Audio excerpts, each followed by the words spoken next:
Senator the Honourable Conrad, Enill, Minister of Energy and Energy Industries, Mayor Ferguson of San Fernando, other distinguished members of the head table, ladies and gentlemen, good morning. Thank you for accepting our invitation to the South Chambers Petrochemical Conference, TTPC 2009, which is hosted annually in conjunction with the Geological Society of Trinidad and Tobago. We welcome your active participation over the next 3 days of this premier forum. Our conference follows on the heels of the World Economic Forum's 39th annual meeting, which just concluded in Davos, Switzerland. Gathered there were the world's most influential leaders, charged with the mandate to work together to rebuild the shattered global economies and institutions. Like that forum, we have in this room today some of the best minds in business, academia, and politics who can bring about the changes required to instill confidence, build robust systems and structures, and stimulate growth, not only in our local energy economy, but also in our country, and I dare say the Caribbean region as well. Our conference theme, Energy for Competitiveness, is oh so relevant and is reflective of the Chamber's desire to advance the energy sector and to promote competitiveness as one of the several solutions that we can embrace in navigating through the severe global economic turbulence that has reached our shores. These are challenging times for the energy industry of Trinidad and Tobago and for the world.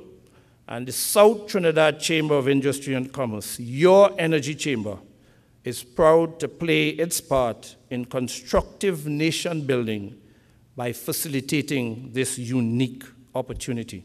It is my pleasure to address you this morning at the annual Trinidad and Tobago Petroleum Conference 2009, hosted by the South Trinidad Chamber of Industry and Commerce in collaboration with the Geological Society of Trinidad and Tobago. First of all, I would like to take this moment to thank those organizations who are participating here and, quite frankly, for the opportunity to share some thoughts on the theme, Energy for Competitiveness, where today we have key industry players who would be speaking on this particular issue. Let me also thank the organizing committee for choosing such a theme for the conference, one which I am sure is bound to provoke thoughts and generate a lot of useful discussion over the next few days. The global financial crisis has hit the world demand for oil as it slashed consumption growth forecast, largely because of an excessive easing of demand in the United States. The excessive decline has dented world oil demand growth this year and is anticipated to see a further decline next year as well. The oil supply demand picture remains weak due to a large counter-seasonal stock build in the United States and extremely weak demand in China, the world's second largest energy consumer. As you are aware, Trinidad and Tobago has already suffered a loss of revenue as the prices of our major exports, oil and petroleum products, ammonia, urea, methanol, and steel, have fallen considerably on the world market. Additionally, due to decreased demand worldwide, there has been a number of temporary plant closures, as well as reduced output at Point Lisas, further aggravating our already declining revenue pool. The situation is compounded by the reduced sales of natural gas at the industrial estates. However, in spite of the global economic slowdown, it is the intention of this government to promote and sustain the continued development and diversification of the energy sector. Fortunately for us, we have already begun the process of reviewing the competitiveness of our current fiscal and licensing regime that takes into consideration making several changes to it, including flexible fiscal terms for deep waters, marginal fields, and tail-end production, a new regime for ultra-heavy oil, greater clarity to the bidding process, shorter time for processing of bids, and removal of complexities in the system. Trinidad and Tobago has always maintained a competitive edge in terms of attracting international investment, particularly in the oil and gas arena. Our physical location offers investors easy market access to the Western world, and we are very fortunate in that regard. Ladies and gentlemen, every investor is aware that location and the ability to easily access markets are critical factors that contribute to the success of any business venture. Trinidad and Tobago, because of its ideal location, offers easy access to Western Hemisphere markets. The ease of access can result in significant savings to any business enterprise, and these are facts that would-be investors like to consider when deciding where to invest their funds.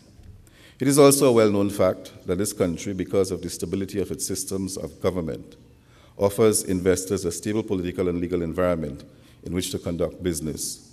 The sanctity of contracts is very important to multinational firms, and our recognition and ability to uphold that secret trust is one of the things that would make Trinidad attractive to would-be investors. As a government, we would continue to support our local energy services sector in these tough times so that you will be well positioned to take full advantage of the opportunities which will come on the upswing. I wish to reiterate the undertaking that we will do our part as a government to implement policies to attract international investors. I remain confident that this particular group and members of this group will take up the mantle provided by the resultant opportunities and be able to do so in a competitive manner.